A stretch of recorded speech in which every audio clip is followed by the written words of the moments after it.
there you are. Okay, this is the second Bobby podcast.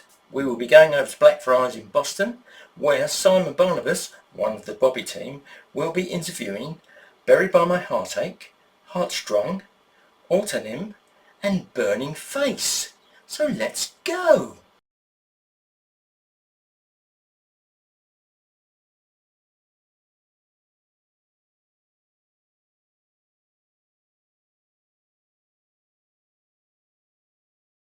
Well, welcome guys to the Bobby podcast, and first of all, who are you and who's who? So what's your band name? Buried By My Heartache. Yeah. Residing in Spalding. I'm Monkey on the vocals. Cool. And who we got here? I'm Jazzy Carl, I play the rhythm guitars. I'm the Joe Dog on the lead guitar. Bro. Arius, I play drums. Bro. And I'm Matty7 and I play bass. Smashing. So how would you sort of describe your sound within the metal genre? The worst poker band you've ever heard. Do you play on cruise ships or is it more the It's fake, Joe has a story about Well, I it. have a story, but what happened was this octopus came over and it gave us a record deal. And basically our contract was that we're going to have to play on 200 gay cruise ships before it gets signed to the label. Sounds reasonable. We didn't know any Taylor Swift songs, so... So our contract was, it stipulated we had to play only Demi Lovato and what's the other one that I mentioned?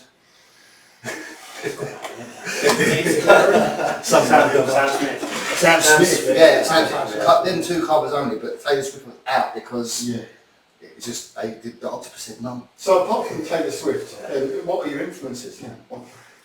Well, the range varies because of our ages as well. Our Yeah. influences vary from sort of 70s upwards to now. Yeah. So all sort of like Uriah Heep and Nazareth, Yeah. all the way through to Kill Switch and modern bands like Motionless in White.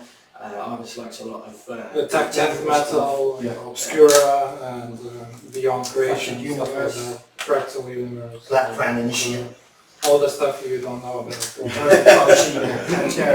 All the stuff my mum wanted me about. Yeah. all the evil satanic stuff. Yeah. Oh, the hardcore punk, basically like Agnostic Front and Pantera and Yeah. Anthrax, and you like all your stuff, don't you? Yeah, exactly. Yeah, it's everything. Say like from just saying, you got your right here, Black Sabbath. Combination. You know, being a '70s kid and all, you know, Yeah. being the granddad of the band. You know. Yeah. Threatening to keep bringing a Zimmer frame next time. But yeah, I think that's what makes us, our sound really.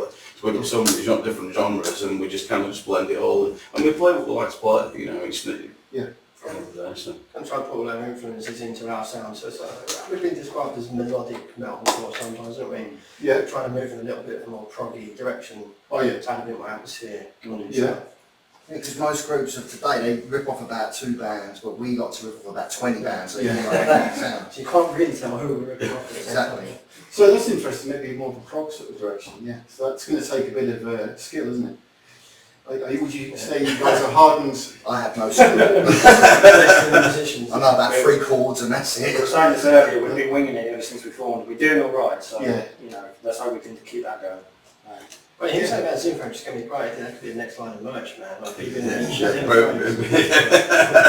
And walking sticks. Zimmer frame made of rebar, so it's like a mic. With skull and stuff. Yeah, that's it. You're evolving your sound. That's interesting, isn't it? So you're sort of not static, you're not sort of satisfied. I mean, to be fair, the evolution's really come along since Harvey's joined us, because I was saying, when he was telling us some of his bands, we were all looking at each other going, who?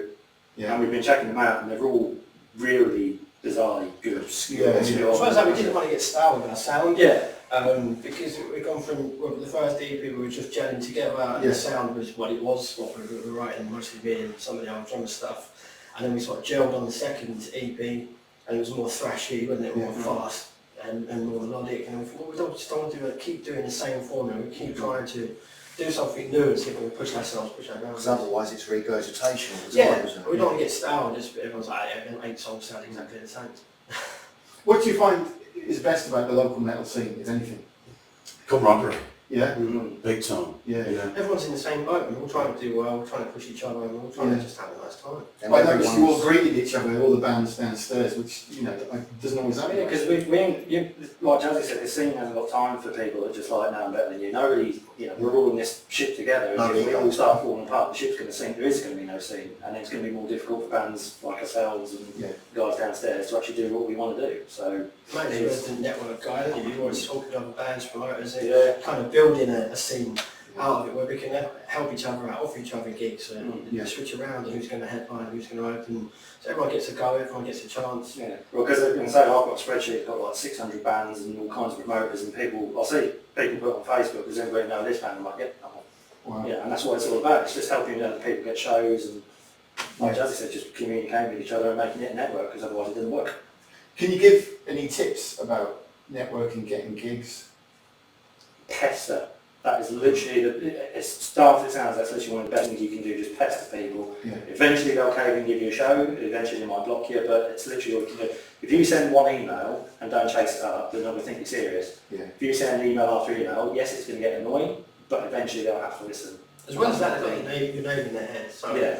a couple of years down the line, they might be running a gig or a festival, and they go, oh, look at this about, oh yeah, these guys keep messaging me, we're going to check them out. Yeah. You're creating that opportunity by pushing. Exactly. Yeah. Do you know where sort of pestering ends and stalking begins? Well, pestering and stalking, you know, when you're stalking when you stood outside the promoter's house in your underwear going, give us a show. Normally That's that's further that's what why we do is wrong. You're restraining order, then. So it's all good till the restraining order. Yeah. Okay. So how do you guys songwrite? How does that work?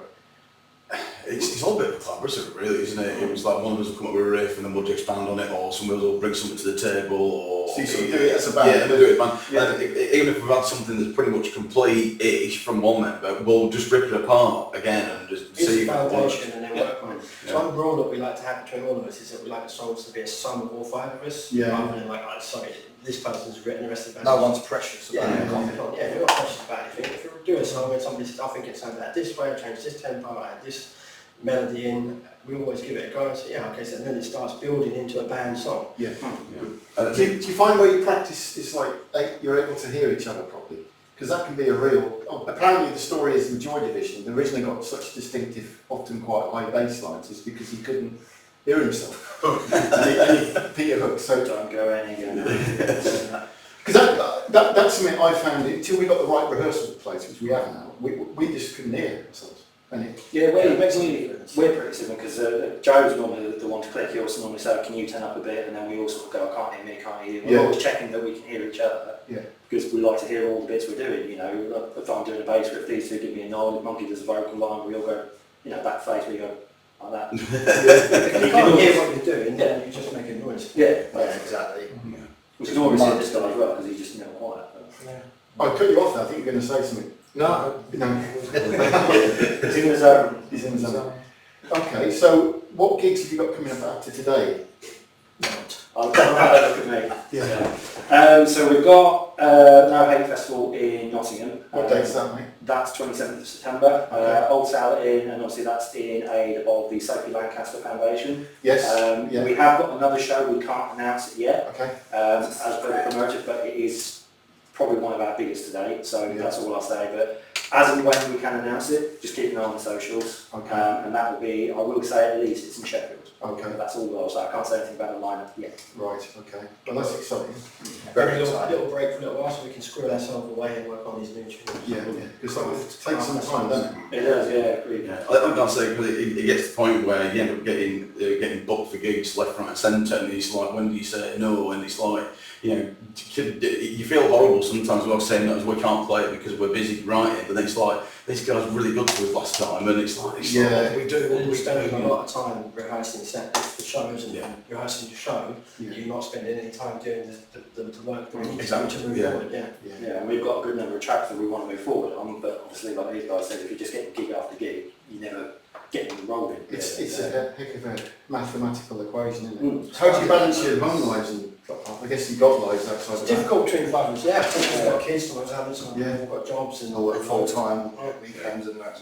But Yeah. we try and push for each other as much as we can to work it out. We try and make sure there's at least one night a week where we can all come together, and then we've always said, if we can do more, we will, but it's just at the moment it's not doable, because like Jazz said, just all our schedules. Yeah. It's like this one, Someone else he went is ridiculous working, hours, Joe's working, driving all over the place. Yeah. So we balance it as best as we can. Yeah. Yeah. But you managed to do it so that you've got this really good sound, and that's working. Yeah, I hope it's good. Appreciate that. Yeah, no, you played at Bobby before, and Yeah, really enjoyed it. Yeah, well, Yeah. that's, That's what made us want to come back, really. yeah. yeah, Nice friendly family atmosphere, it's good. I think that's a good thing about Bobby. It's that, he's trying to bring the music scene back, especially since the acts have gone. yeah, It's like that was like was the hub at the in I think Boston. the whole initiative is good for us, so Yeah. we can get behind it, yeah. Yeah, we've Wanna got support to. that. Yeah, we've definitely got to, because it's, if there's nowhere for the bands to play and there's it's the music scene just dies in the We've got the grassroots coming through then. Yeah, there's no grassroots coming through, so yeah. I mean, I think, I suppose any county could say it, but I reckon Lincolnshire has got an incredible music scene, and I've been really impressed with the young bands, as much as the more legacy bands, but like there isn't many places to play. You're right, No. and not original music. Yeah, Um, it's difficult. yeah, I mean, like you said, you look at the list of Lincolnshire-based bands, and it's a lot bigger than you realise. Yeah. Like I say, it's just the problem is you don't hear them Where to play. because there's nowhere to play. That is the big problem. So yeah. Well, appreciate you doing it, and I'm really looking forward to tonight, guys. And I hope you smash it. I know you will, because you did last time.